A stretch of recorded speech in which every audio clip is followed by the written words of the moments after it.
If you're over 50 and you're thinking about dating again and maybe starting a new relationship or letting somebody get close to you after you've been, let's say, divorced, widowed, or just even being alone for years, you just need to be careful. Not afraid, not closed off, just a little careful. Because loneliness can make the wrong person look like love. And after 50, the wrong relationship doesn't just break your heart, it can damage your finances, your family, your home, and your retirement life that you worked your entire life, decades to build. Look, this is not an anti-love video. I love love. Love after 50, it can be wonderful. Companionship can be beautiful. Romance, friendship, travel, laughter, partnership, and connection can absolutely be part of a great next chapter. But love after 50 also requires a little bit of wisdom and awareness because, let's face it, after 50, the stakes are different now. Welcome to the UnRetired, where you're not done, but you're finally doing what you want. If this kind of retirement planning about aging well, relationships, and some honest, frank conversations about what life after 50 is like, please don't forget to hit the like button and subscribe to the channel. It helps us build the community and it helps us decide what kind of content that the community wants as well. Also, a quick disclaimer here, while we're going to talk about love and relationships, this video also touches on finances, so just remember this video is for education and information only. It's not financial advice. All right, let's get into what this is. And here's the big refrain. After the age of 50, love can still be beautiful. Really can, but it should not require you to abandon your judgment and put your finances at risk. At age 25, a bad relationship, it may waste time and cause heartache. At 55, 65, or worse yet at 75, a bad relationship can affect your retirement savings, housing, estate plans, family relationships, long-term care options, and even your emotional stability beyond just the broken heart that you feel from the loss of the relationship. Look, I want to make it really clear. As I said a minute ago, I'm pro-love, pro-relationships. I think they're wonderful and great. So the goal here is not just to avoid being alone.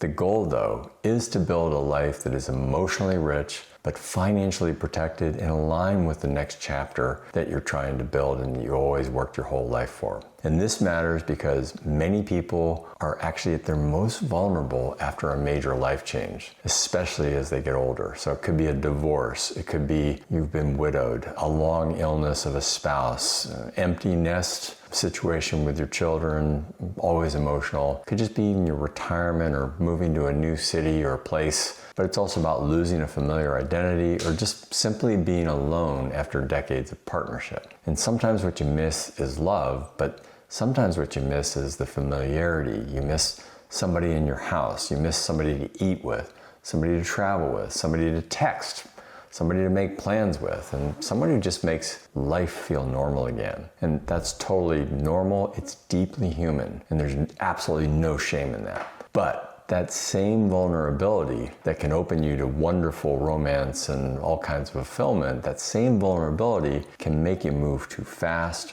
trust too quickly, and unfortunately ignore red flags or confuse relief with love. And it's in that state where the opportunist, the unstable people, or frankly, financial predators, they can enter your life. And they may sense emotional need and they may move quickly. So one useful idea here is the old concept of being evenly yoked or evenly keeled. In later life relationships, compatibility is not only emotional, it's also practical. You want some reasonable alignment around financial stability, lifestyle expectations, housing, health realities, family responsibilities, debt, work status, retirement plans, values, generosity, and even your boundaries. So it may sound unromantic for me to say it, but after 50, chemistry alone is not enough. You also need compatibility in the life that you're actually building. If one person is financially stable and the other is financially chaotic, the stable person may end up carrying the load, and worse yet, making both of them worse off for the result of it. And that may be fine if it's intentional, honest, and protected, but it also can become really dangerous if it is hidden, manipulated, rushed, or wrapped in guilt. So let's talk brutally, honestly, about the red flags. Red flag number one is the people are moving too fast. A person who quickly wants emotional intimacy, constant access, commitment, cohabitation, marriage, worse yet, joint accounts, financial blending, they may not be romantic. You might hear things like, I've never felt this way before, or you're my soulmate, or why wait at our age, or let's move in together, or let's combine finances, or you don't need a prenup, trust me. Let me just be brutally frank here. Urgency is not romance. Even though you're older and you don't have as much life to live and you're counting your days, you don't need that kind of urgency. Sometimes urgency is just pressure wearing perfume. So the advice here is just slow down. Keep your routines, keep your friendships, keep your financial boundaries. That's super important, as you can also let your heart go without crossing those financial boundaries until you're really certain. Let time reveal the character of the relationship. A healthy person who truly cares about you will not need you to dismantle your life in the first few months just to prove that the relationship is real. Red flag number 2, they're exactly what you want them to be. So what's wrong with that? Well, this is tricky because love bombing can feel totally wonderful, totally fulfilling and heartening and all that. You get constant compliments, constant availability, perfect agreement, immediate emotional intensity, over-the-top helpfulness, maybe even a little romance, mirroring your interest, making you feel rescued and making you feel like you finally found that one person who understands every lonely place in you. But if somebody seems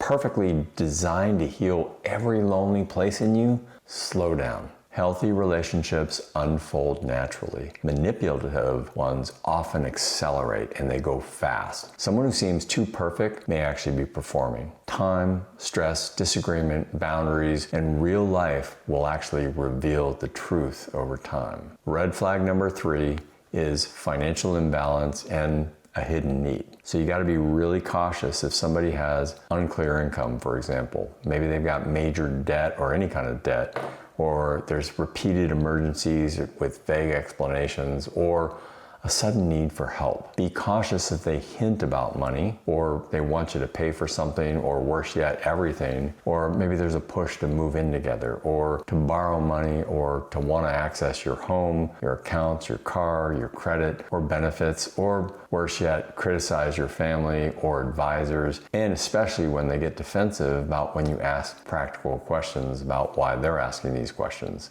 Compassion is good. Becoming somebody's financial rescue plan, completely different story and one you want to avoid. But let me be clear about this. This does not mean somebody has to be rich. A good person with less money can still be totally safe, a great partner, if they are honest, stable, responsible, and most importantly, they're respectful of your boundaries, personal and financial. Now, the flip side of that is that a dangerous person may use need, charm, guilt, or urgency to gain control not just of your heart, but your mind, and then later, your finances. Look, we all know people who have rushed into relationships at all points of our life. But have you ever seen somebody after age 50 rush into a relationship that hurt them emotionally, financially, or both? Please share your experience in the comments below, if you're comfortable, of course. I read every one of them, and your story may actually help somebody else slow down and protect themselves. Red flag number 4, they isolate you from wise voices. Here's the cynical truth of the world we live in today.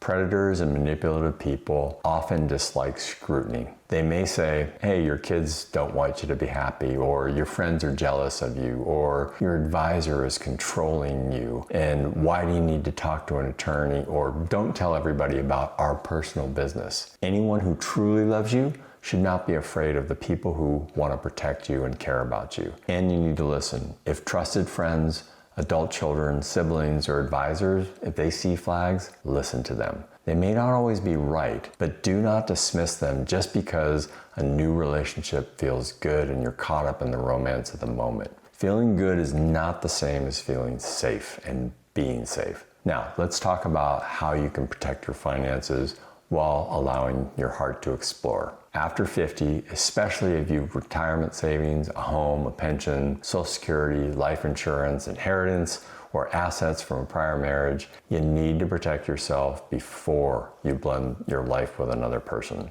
So, keep your finances separate for a long time. Do not rush into a marriage. Definitely don't add somebody to your home title. Do not co-sign for a loan that they may want to take out. Do not give access to your accounts. Do not change beneficiaries on your retirement accounts or any of the other things that you might pass on casually. Really think about it, and do not pay off somebody else's debt without looking at it first and getting advice. Do not let somebody move into your house without understanding the legal risk of them coming into your space. And if you're thinking about marriage or cohabitation, please talk to an attorney or at least a family member or good friend, and consider at least a prenup or a cohabitation agreement. Look, romance does not need financial confusion. Romance does need boundaries every once in a while. So don't give somebody the opportunity to do the wrong thing with your life savings. And that may sound totally harsh, but I'm actually trying to be kind to you. Clear boundaries actually protect both people. They reduce confusion, they reduce resentment, and they make the relationship more honest. And if somebody's offended that you want to protect the retirement life that you just spent your whole life and decades building, pay attention. Really, really have your horns up and your radar going. A healthy and true partner, they may not love every boundary that you have, but they're going to understand why you have them. Now, again, I'm a romantic, so let's go back to the hopeful part. Dating after 50, it can be totally beautiful when it's intentional. So date slowly, build a friendship first, meet each other's friends and family, get to know a little bit more about them, and watch behavior over time. Travel cautiously together. Discuss money values the same way you did when you first had relationships earlier in your life. Notice how they handle conflict. Notice how they treat others, like waiters and waitresses, your family members, even their own exes, how they feel about obligations and people who can't do anything for them. And most importantly, keep your own life. Don't abandon hobbies, friendships, routines, or independence just because somebody new arrived. Real love should expand your life, not swallow it or reduce it. Again, as I said, I'm a romantic. Real love does not need you to move faster than your wisdom. And here's a really important emotional truth, particularly as we age. Being alone may feel painful at times, but being trapped with somebody who uses you, drains you, manipulates you, or destabilizes your retirement is far worse than being alone. Remember, again, I want to repeat, I believe in romance. So the goal isn't to avoid love. The goal is to avoid desperation or bad judgment. Build a life that's full enough that love becomes an addition to your life, not a rescue for somebody else. And if somebody wonderful enters your life, beautiful. I love it. Go for it. That is like one of the joys of all human connection is companionship. But remember, whoever you let enter your life, they should add to your peace, not become the reason that you abandon it. Now, before I wrap up, if this is resonating for you or for somebody you know, please don't forget to hit the like button, subscribe, and don't forget to turn on notifications so you don't miss our weekly videos on retirement, aging, relationships after 50, and just building the better next chapter. We got a lot more new content coming out for you, and we wouldn't want you to miss any. And again, here's the point. After 50, you can absolutely find love. I encourage it. Companionship, romance, and deep connection. We all deserve that. But don't confuse the intensity with intimacy. Don't confuse loneliness with love. And don't confuse charm with character. And don't let anybody rush you into decisions that affect your retirement life, the one that you spent your whole life building. Of course, open your heart if you want to, but keep your eyes open too.